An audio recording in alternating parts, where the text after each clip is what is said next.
Hello, मैं नरेंद्र कुमार और महोत्री NM news. Voter परेशान हैं एसआईआर फार्म को लेकर।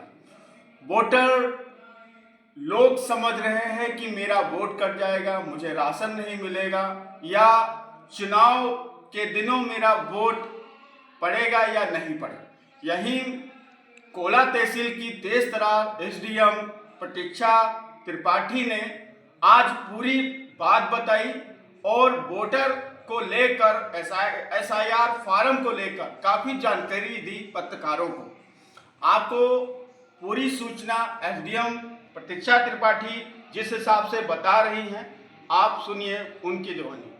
इसके बारे में जनता में थोड़ा सा भ्रम की स्थिति है कि कैसे हमारा कहीं वोट न कट जाए, क्या क्या जरूरी दस्तावेज होंगे। तो इस पर क्या एसआईआर को लेकर के निर्वाचन आयोग ने अपनी तैयारियां करी हैं, क्या क्या चीज़ें उसमें जरूरी दस्तावेज रहेंगे? नमस्कार, मैं प्रतीक्षा त्रिपाठी 139 AC गोला गोकरणनाथ विधानसभा की मैं ईआरओ हूँ और मेरे साथ AERO तहसीलदार साहब हैं। इसका जो सरकार ने 4 नवंबर से 4 दिसंबर तक एक विशेष गहन पुनरीक्षण अभियान मतलब SIR का अभियान चल रहा है। उसमें गणना प्रपत्र जो आप देख रहे हैं मेरे हाथ में, ये फॉर्म भरे जाने हैं। इसमें की 2 प्रतियां दी जाती हैं, एक प्रति BLO भर कर अपने पास रखता है, एक प्रति जनता के पास दी जाती है। इसमें बहुत जो कॉलम 1, 2, 3 डिवाइड किए गए, जैसे आप देख सकते हैं, पहला कॉलम, दूसरा कॉलम, तीसरा कॉलम। पहला कॉलम मैंडेटरी है, मतलब ये आवश्यक है, सभी को भरना है। दूसरा कॉलम और तीसरा कॉलम अगर आपके पास इसके संबंधित डेटा है तो आप भर सकते हैं, अगर डेटा नहीं है तो इसको भरने की कोई ज़रूरत नहीं है। पहले कॉलम में भी कई सारी चीज़ें हैं जो वैकल्पिक हैं। इसमें जो चीज़ें आपको ज़रूर ही भरनी है उनमें पहले आपका नाम, दूसरा आपकी जन्मतिथि, तीसरा आपका मोबाइल नंबर, चौथा माता का नाम और पिता का नाम। अगर किसी के पास इतनी चीज़ें हैं और फोटो है तो आप ये फॉर्म भर सकते हैं। इसके अलावा आपको किसी भी चीज़ की ज़रूरत नहीं है। और नीचे आपका साइन होगा यहाँ पर और इधर BLO के हस्ताक्षर होंगे। उसके बाद ये फॉर्म आपका फिल माना जाएगा।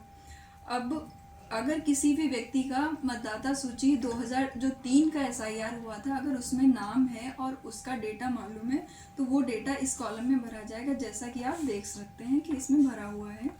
अगर किसी का मतदाता 2003 के SIR लिस्ट में नाम नहीं है तो इस कॉलम में अपने संबंधी, चाहे माता का डिटेल, पिता की डिटेल भर सकता है, बट ये पूरी तरह से वैकल्पिक व्यवस्था है। अगर आपके पास डिटेल नहीं है तो आपको कोई परेशान होने की ज़रूरत नहीं है। आप ऊपर की जो भी ज़रूरत की चीज़ें जो मैंने पहले भी बताई, आप वो भर के BLO को दे सकते हैं और ये फॉर्म आपका सबमिट हो जाएगा।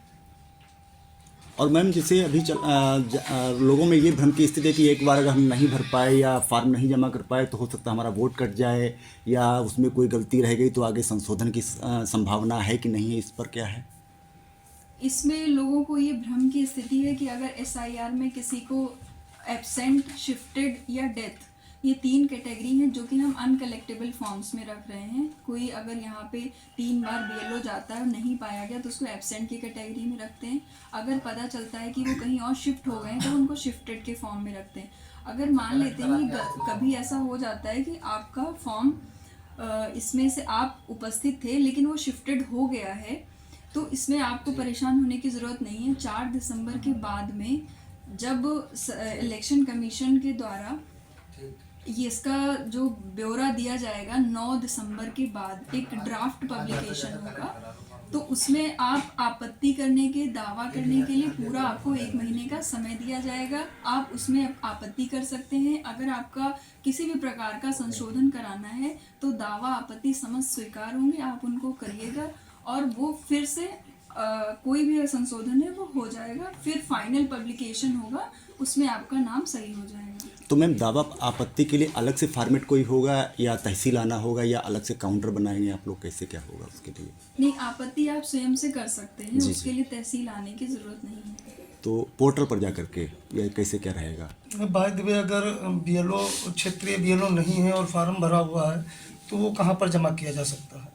वो आप BLO के माध्यम से कर सकते हैं, ऑनलाइन भी कर सकते हैं। जैसे SIR फॉर्म को ऑनलाइन भरने की भी व्यवस्था है, उसी तरह से आप आपत्ति भी ऑनलाइन कर सकते हैं। और उसका जो समय है वो 9 दिसंबर से 8 जनवरी तक दिया गया है। उसके बाद जो निर्वाचक नामावली है उसका अंतिम प्रकाशन किया जाएगा। और एक चीज़ मैं और जानकारी देना चाहूँगी कि अभी ये फॉर्म जो है आप देख रहे होंगे ये ऑनलाइन ऑफलाइन फॉर्मेट में फॉर्म्स हैं।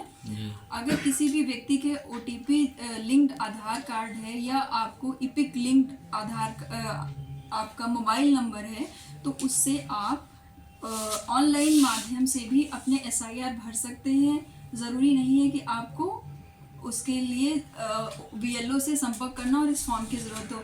उसमें टैब दिया हुआ voters.eci.gov.in उसके माध्यम से आप ऑनलाइन फॉर्म भी भर सकते हैं और SIR प्रक्रिया में ज़्यादा से ज़्यादा सहयोग और योगदान कर सकते हैं और अपने मताधिकार को सुरक्षित कर सकते हैं। इसमें आधार कार्ड का क्या रोल रहेगा? आधार कार्ड एक वैकल्पिक व्यवस्था है, यदि नहीं है तो उसमें कोई समस्या की बात नहीं।